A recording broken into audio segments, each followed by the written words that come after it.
head of their family situation purchasing a house, they get turned away just on the basis of you don't have any documentation. You can't prove your income, and no one is informing you of that. So you waste a lot of time and a lot of money trying to roll the dice, and then you get turned away. In that sense, a lot of people get taken advantage of also, Mm-hmm. because you end up paying people to do things that you didn't have to do. And that's the cycle in this industry because of lack of knowledge, for one, and lack of people trying to get you to where you need to be. There's a lot of usury, and I noticed that. So me getting into the industry, I started to say, well, I have a lot of information at that level, so I'm going to start doing classes or just communicating simple things that it might be simple to me, but to you or to another person, they never heard it in their life, Mm-hmm. you know? And I don't have a problem sharing that information because it's necessary. Definitely is. Definitely is. And I like what you said about, not treating this part of the business as far as the beauty and barber industry as a hustle, but more as a business.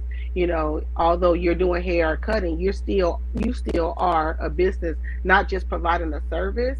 I know someone who recently graduated beauty school, and I definitely will be sending this video to her so she can, elevate herself as a businesswoman while doing, hair and stuff. So she's really young, and I already talked to her about that, but I know you will be able to provide her with a lot more.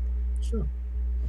And what gems would you give to young barbers, young hairstylists who are really just getting into the game, got some skills, starting to build some clientele, but not really understanding the business side of the game? Like, what tips and advice would you give them to make sure that they're going to be straight long term? Well, first and foremost, get your license because that's a vehicle that you could use to get into different doors. There's a lot of channels out here that because you don't have your license, you don't get exposed to. I'll give you an example. There's a lot of our customers that do set work. They work on movie sets, but you can't get there unless somebody brings you in there. It's a closed door system. So all these Tyler Perry movies and all that, they got barbers on deck, Mm-hmm. okay?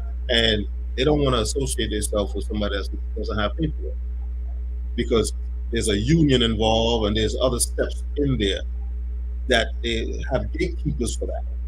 So in order for you to get inside that room, you have to be a professional or present as a professional. You understand? So it's not even about your skill anymore Mm-hmm. because people are learning how to cut off of YouTube University and all of that. But are you a business person?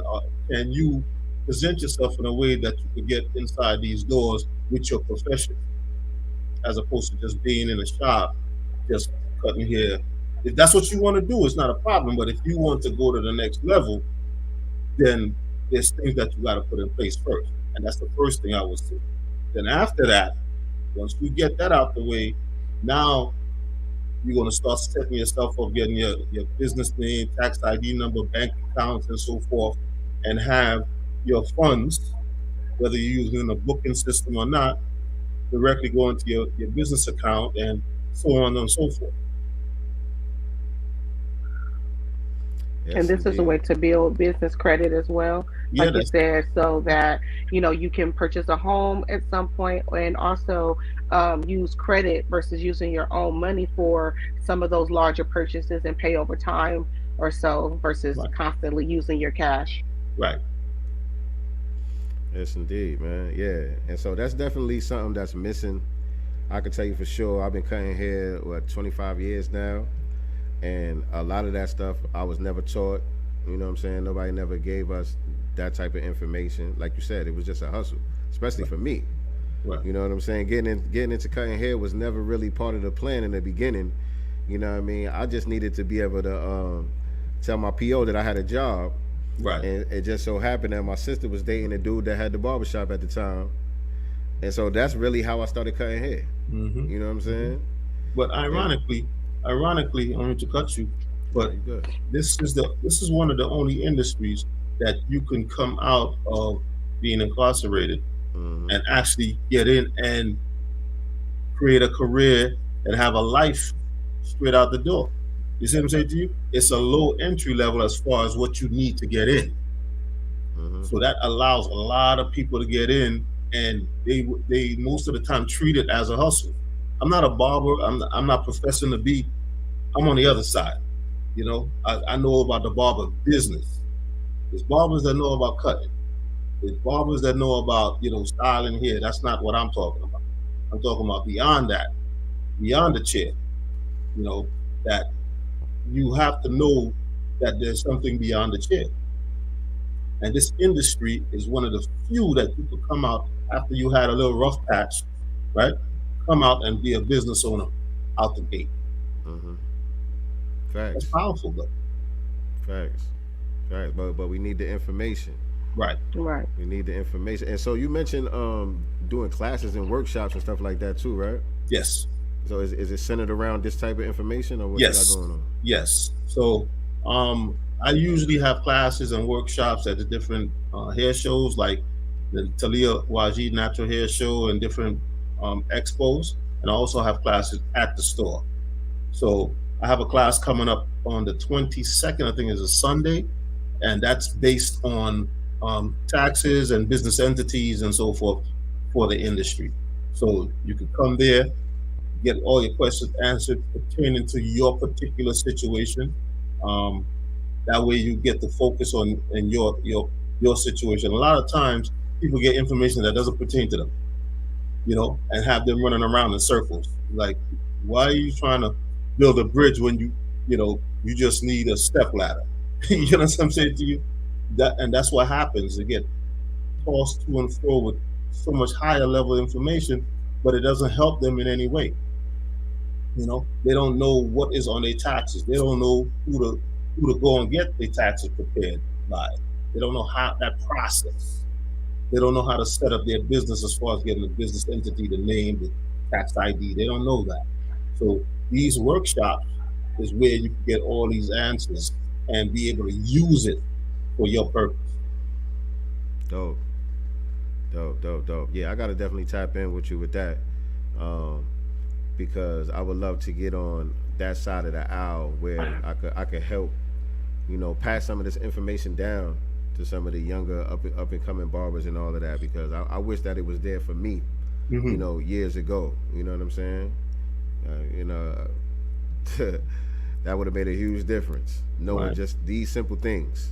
You Yeah, know what I mean? and it's not complicated. It's really simple. But if you don't know, you don't know. Right. Right. Okay, you was about to jump in? Nicely. Not yet, because I'm a sneeze. Oh. Oh. So what I wanted to ask you, man. I know we gotta get to talk about the tax thing, but I wanted to talk. It was something else about the barbering thing. Oh, I wanted to ask you, what made it made sense to do the brick and mortar thing versus just doing the truck? I know you still come through with the van, but what made it make sense to have the brick and mortar in place as well? Yeah, that's a great question. After a time, I had some decisions to make. I had retired from the fire department, and I was still doing the van, and I was like, I'm not able to get around as I used to, even with me not no longer a firefighter. A lot of my customers, I circumnavigate Georgia, so I service Roswell, Cobb, Atlanta, Gwinnett, DeKalb, and a lot of my customers were not able to get to me, and I was not able to get to them. So it started to hurt my feelings, literally. Like, they call me like, "Yo, where you at?" I'm like, "Yo, I'm in Cobb and they can go there." I'm like, "Yo, I can't make it." Like, "Damn, man, I'm waiting on you," and it started to really bother me in that sense. It's like, if I open a brick and mortar, even if I can't get to you, at least I have someplace you could come to get what you need. Because one of the biggest issues in this industry is barbers are not able to get the products and the tools that they need readily available.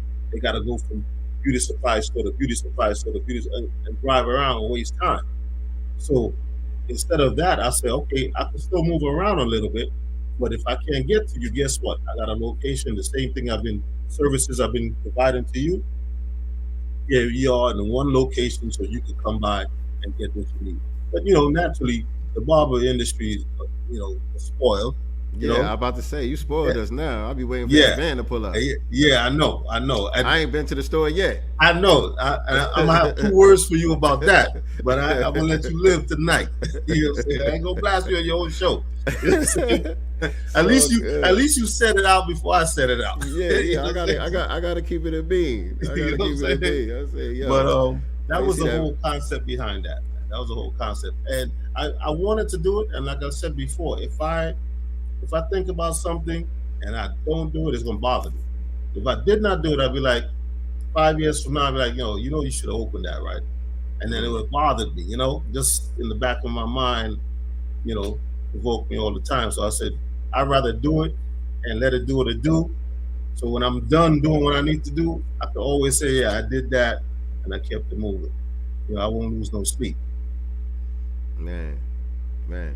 Yeah, I gotta get over there though, man. I'm gonna come see you. I'm gonna come check. Yeah, But you'll come see me.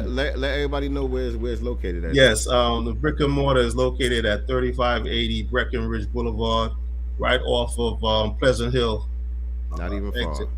Not too far at all. It's right 2 minutes away from you, man. I Not know even y'all far. drive further for the littler things, bro. I'm not gonna say nothing. I have to ask for the ladies. Are there going to be bundles Well, in the store? ironically, we are just starting to put the hair in there. We got the weave in here, and Oh it's yeah, pre-stretched and everything like that. But we actually have two locations. The next location is actually in Cobb. My brother is in that one, and that's actually where you're going to get every piece of hair you need. That's dedicated to the salon and the women. Okay. nice. Yes, Oh, and that's so located at 2380 Car Parkway, right across the street from the stadium, from Truist Stadium, by the and break where the Braves play. yeah. Yeah, right across the street from there. And when did that one open? Oops. Actually, it was not a fresh open. We took it over. Oh, okay. Yeah. Okay. So the spot was already up and running. Yes. Mm. So my brother took that one over. Nice. Oh, that's dope, man. Yeah. Yeah. Yeah. Now, can I ask, are there a few, because I know there's not many, but are there a few black-owned beauty supply stores there um, in the Atlanta area? There is a few, but they're spread out. And when we say a few, literally a few. Uh, there's getting to be more, but there's a few. There's a handful. So there is ours, which is Atlanta Beauty Depot over in Cobb, like I said, 2380 Cobb Parkway. There's also um, PDK, which is up in off of 400, way up at 400. What else?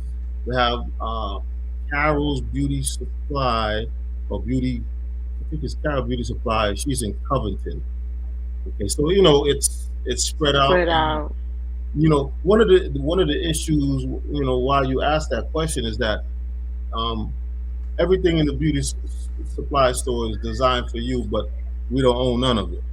So Bingo. unfortunately, that's the state of affairs, and a lot of times, you know, our customers don't understand the dynamics of that. Okay, it's difficult, just to say the least, as far as maintaining that and being able to have the products that you want at a reasonable price because Price. there's there's there's a whole dynamic behind that. You know, that's a whole other episode, but nonetheless, so that's why you don't see much. And I wouldn't say the support, um, because I have a love hate relationship with the word support. Um, but if the business have what you require, then you patronize. Right. You know, Right. I think about support, in a small sense of you don't, I don't have what you need, but you just come in and drop off bread. Yeah. You know, which is cool, but I want to have what you need so that you have a reason to to come. come.